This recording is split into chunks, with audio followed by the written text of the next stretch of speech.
Hi, this is Sally Morgan for Conversations with a Corgi, and I am a physical therapist, a craniosacral therapist, and a Tellington TTouch practitioner for animals and people. This is Tristan. He's a Corgi.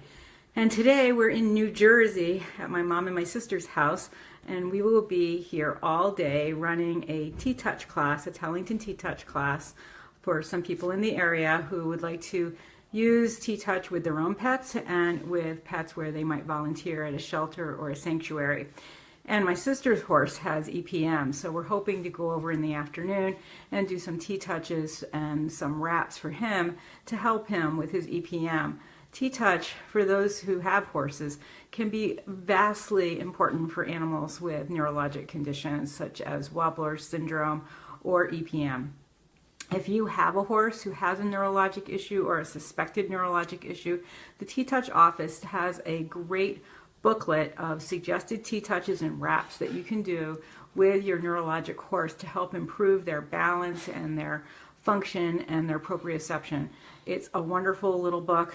They came out with it years ago, and I had a client with a horse with EPM who actually got better. He was really bad. He was a young quarter horse. He was falling down in his stall. It was heartbreaking to watch him. Thankfully, Marquis was invented then. They didn't always have great medication for this disease, which comes, in fact, from possum poop in the hay, either in your hayloft or out in the field when it's curing, or in the barn where it's stored before you purchase it. So anyway, this horse did great with TTouch work and wraps, and we could see a real difference once he had the wraps on. We weren't letting him out at all from his stall. He had about a 12 by 14 stall. It was fairly large.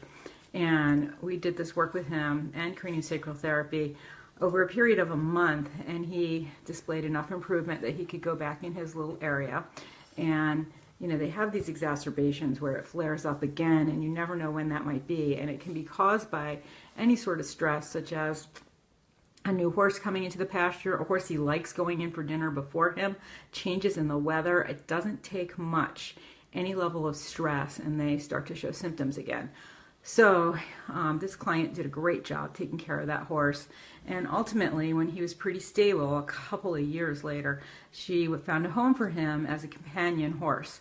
And eventually, that person that had him, he seemed so good for so long that she started to lead her grandchildren around on him a little bit. He was always a nice, quiet horse.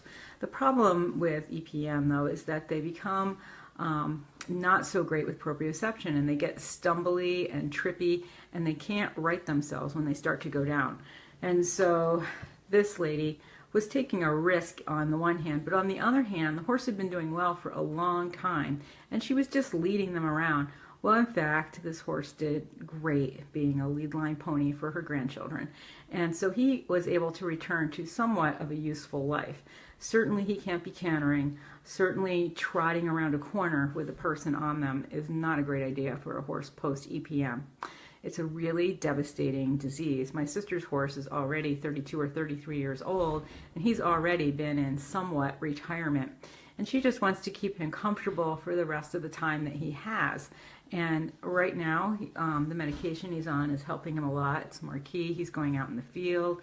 So we're hoping to go work with him later today, do some TTouches on him, show the person at the barn who's caring for him how to use the wraps, see if the wraps help him. They always do, but there's always a chance they won't help. So we're going to see if that helps him and see how neurologic he is. He may not necessarily need the wraps if he's going out in the field. She might need to put the wraps on him in the evening when he's coming in for his dinner.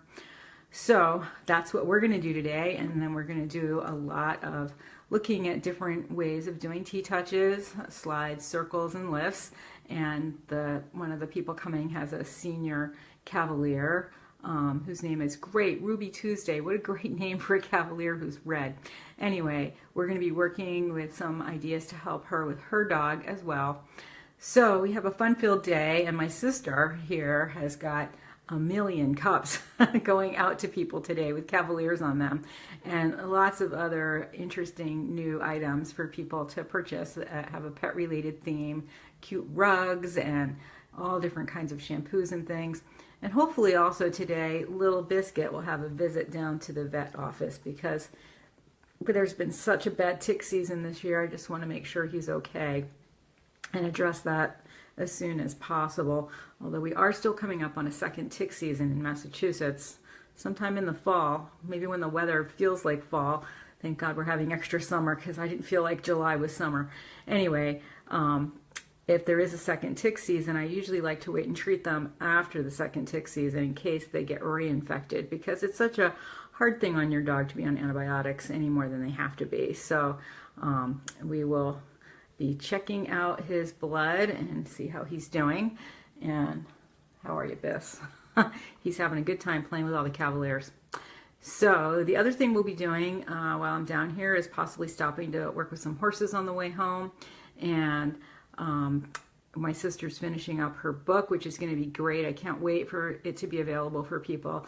It's a book about Chinese medicine in great detail, how to know what kinds of foods to feed your dog, where to get them, and how to prepare foods for your dogs if your dogs are having a variety of different medical issues. So this book is going to be super useful, and my mom has been calling me to tell me they're using grandma's plates to show the beautiful meals for your pets.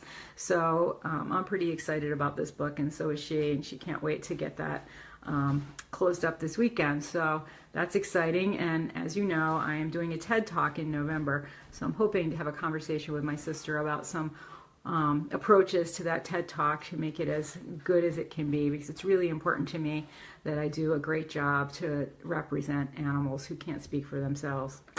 So we're going to have a quick talk today. That's that. I have to run out and get a couple of things for my class, and then we'll be running into TTouch all day, which is a great pleasure. So thanks for joining us today. We will see you soon. Biscuit, cue up some Corgi music here. I'm sitting in front of my mother's piano. I could play something, but you probably wouldn't want to hear it.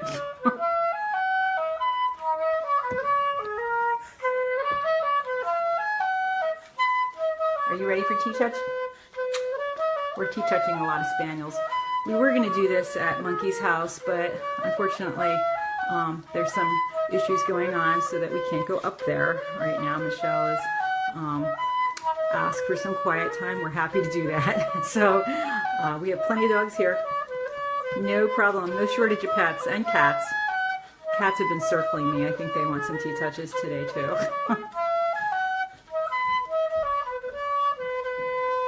Thanks for joining us. We'll see you tomorrow. Sorry.